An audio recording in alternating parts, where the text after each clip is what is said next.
V Maďarsku dnes polícia zadržala známeho konzervatívneho influencera, lebo napísal kritický status na Facebooku na Pétera Maďara.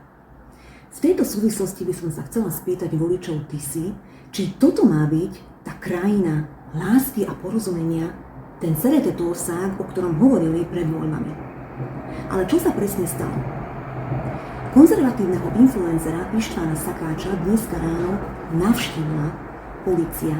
Konkrétne to bolo 7 policajtov, ktorí vykonali u neho domovú prehliadku a následne v putách tohto človeka odviezli na políciu.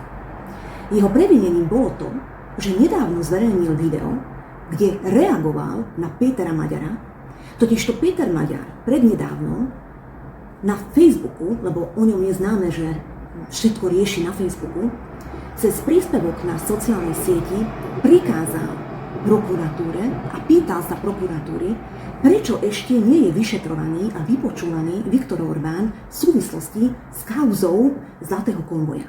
Takže to, že maďarský premiér cez facebookové statusy inštruuje prokuratúru, políciu, sudcov, aby konali a už konečne začali zatýkať politikov Fidesu, to nikomu nevadí. Ale že na to reagoval tento influencer István Szakáč, ktorý nakrútil video, inak som vám to aj preložila, za chvíľu to pustím, kde áno, bol rozhorčený a hovoril o tom, že je evidentné a jasné, že Maďar chce ukazovať snímky, ako zatýkajú Orbána, ako ide v putách Orbán, hej, presne ako našli Matoviča a našej bývalej vlády, že je evidentné, že toto je jeho cieľom a preto prikazuje toto týmto orgánom a takisto aj prokuratúre. A že má mať na zreteli to, že keď nezákonne zatknú Orbána do väzenia, že 500 000 Maďarov ho pôjde vyslobodiť. Tak to on povedal v tom videu. A toto polícia pod vedením Tisy vyhodnotila ako príprava na teroristický čin, prosím pekne. Že takéto video, ktoré vám za chvíľu pustím, je príprava na teroristický čin. Takže si to vypočujme. Ide figyelj, Magyar Péter! Meg ne próbál csinálni azt, hogy elviteted Orbán Viktort a pribékeiddel azért, hogy ti mutogatni tudjátok azt, hogy Orbán Viktor le lett tartóztatva.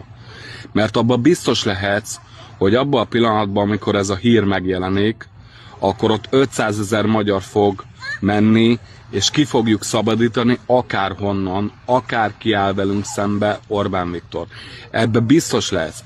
Ne csináld ezt, ne fordítsad egymás ellen a magyarokat, ne akarjál itt forradalmat, hanem most már csináld azt, amire megválasztott a nép, amiért megkaptad a többség felhatalmazásod.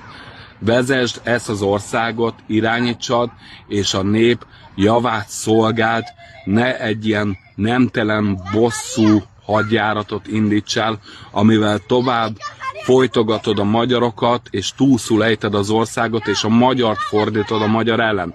Ezt most már fejezd be. Túlléptél egy határon most már, addig állj meg, amíg meg lehet. Amíg kér a nép. No takže myslím si, že v tom videu nič také nebolo a myslím si, že konzervatívny influencer István Szakáč určite nevyzerá ako terorista. Takže toto, čo si už vláda Tisy dovoluje, to je už absolútna svojvôľa a zneužívanie moci. Nehovoriac už o tom, že sa snažia odstaviť prezidenta a mnohých vysokých funkcionárov. A teraz ponovom polujú aj po influenceroch a známych osobnostiach, o ktorých je známe, že podporujú Fides.